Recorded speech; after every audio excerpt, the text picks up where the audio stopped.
कुछ दिन पहले हरिभूषण ठाकुर बचौल जो बीजेपी के विधायक हैं, एक विवादित बयान देते हैं नमाज के ऊपर। वो कहते हैं कि पटना में भी जिस तरह से और जगह नमाज पढ़ने के लिए सड़कों पर रोका जा रहा है, उस तरह से हम भी बिहार में भी विरोध करेंगे। और बगल में ही कोतवाली थाना है, वहाँ भी नमाज मुस्लिम समाज के लोग पढ़ते हैं, तो वो उसका विरोध कर रहे हैं। इस मुद्दे पर बात करने के लिए हमारे साथ बीजेपी के प्रवक्ता शमसी साहब हैं। सर, विधायक जी विरोध कर रहे हैं। देखिए, सवाल ये पैदा होता है कि नमाज पढ़ना या नहीं पढ़ना। बहुत लोग नमाज पढ़ते हैं, बहुत लोग नहीं भी पढ़ते हैं, और अमूमन जुमा को काफ़ी संख्या में लोग पढ़ते हैं। जुमा का जब नमाज होती है तो कहाँ पे पढ़ेंगे नहीं पढ़ेंगे, ये तो लॉ एंड ऑर्डर का मामला है। अब लॉ एंड ऑर्डर वो देखेगा कि उसके पढ़ने में कहीं कोई परेशानी तो नहीं है सड़कों पे, और ये लॉ एंड ऑर्डर देखता है। और उसी हिसाब से कोरोना काल में ही आपने देखा होगा कि लोगों ने घरों में नमाज पढ़ा। जब ऐसा सिचुएशन आया कि हमको बहुत दूरी बढ़ा के रखनी है, एक साथ बहुत भीड़ नहीं करना है, हाँ, मास्क पहनना है, तो लोगों ने उसको फॉलो किया। तो उसी तरह से ये तो आस्था का विषय है। लेकिन जब लॉ एंड ऑर्डर की बात आती है कि लॉ एंड ऑर्डर को अगर उससे कोई परेशानी हो रही है तो ये लॉ एंड ऑर्डर देखता है। तो इसलिए मुझे लगता है कि लॉ एंड ऑर्डर जो बेहतर समझता है वो कहता है। आप देखेंगे मिडिल ईस्ट के अंदर भी बहुत सारा चेंजेस होता रहता है।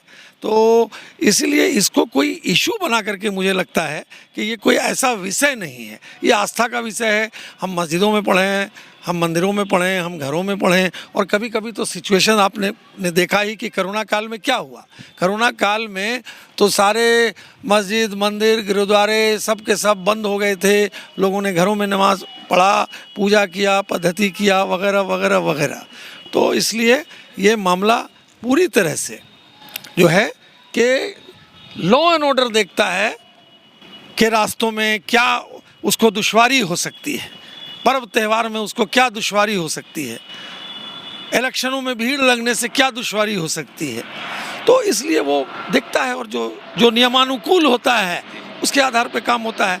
नमाज तो आस्था का विषय है, अपनी आस्था से लोग पढ़ते हैं। वो फिर भी विरोध कर रहे हैं। नहीं, विरोध कर रहे हैं। क्या उन्होंने बयान दिया है? मैंने उनका बयान सुना नहीं है जी। अब डेमोक्रेसी है, हर आदमी को अपनी बात बोलने का अधिकार है। डेमोक्रेसी में तो बहुत सारे लोग बहुत सारी बातें बोलते हैं। तो उन्होंने कोई बात बोला है तो ठीक है, ये उनका बयान है। हाँ, ये ज़रूर है कि जहाँ तक नमाज़ों की बात है कि वो मस्जिदों में हों या मान लीजिए भीड़ होने पर लोग बाहर पढ़ते हैं, तो ये लॉ एंड ऑर्डर देखता है कि उससे कोई ट्रैफिक जाम तो नहीं हो रहा है, रास्ते में कोई प्रॉब्लम तो नहीं हो रहा है, कोई लॉ एंड ऑर्डर का सिचुएशन तो नहीं है। तो ये मुझे लगता है कि उस पर छोड़ देना चाहिए।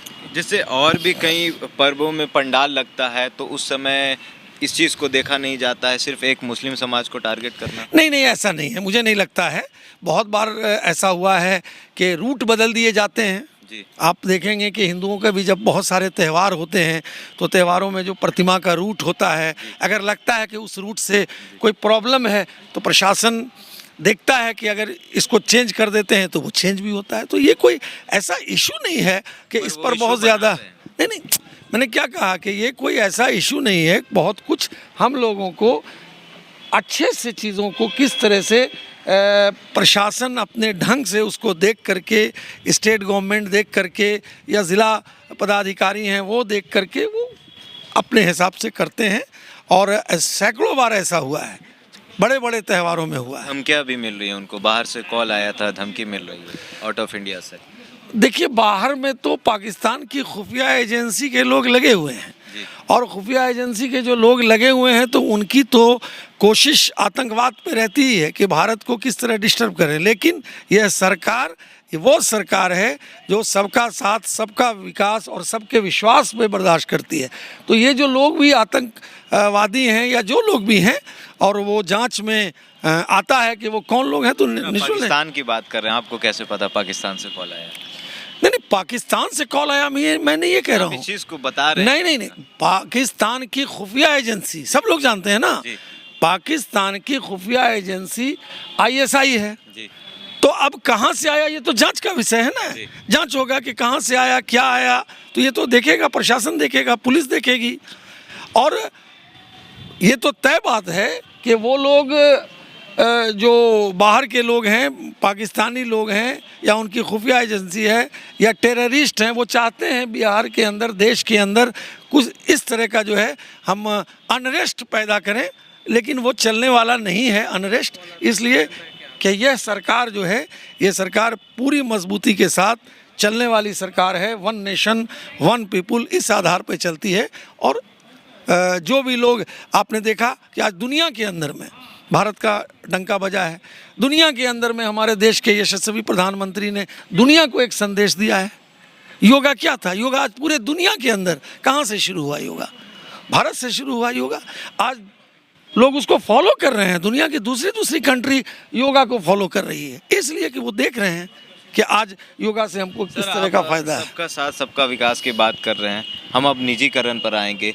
रेलवे निजीकरण हो रहा है, एयरपोर्ट बिक रहा है, और अब तो जितने भी बैंक है सबको निजीकरण किया जा रहा है। आज भी कुछ बैंक कर्मी हड़ताल पर थे।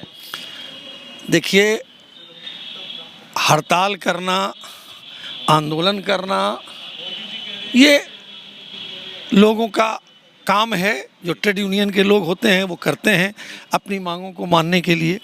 लेकिन अब तो ये सरकार ये चाहती है कि हर आदमी नौकरी देने वाला बने, नौकरी के लिए जाए नहीं, बल्कि वो खुद नौकरी दूसरों को दे।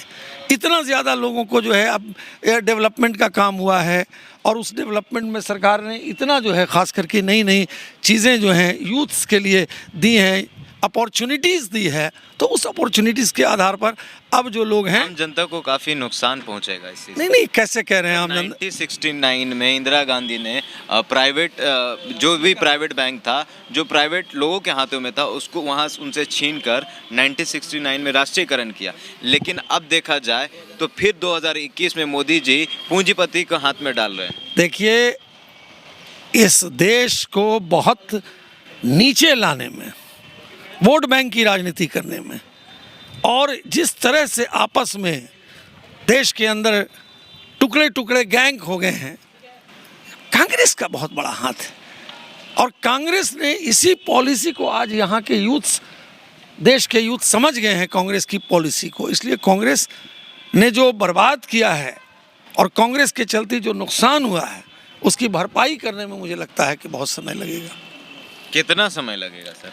हो रहा है ना, तरक्की हो रही है भैया। आप एक दिन के अंदर मान लीजिए कि 40 साल से कैसे महंगाई आसमान छू रहा है।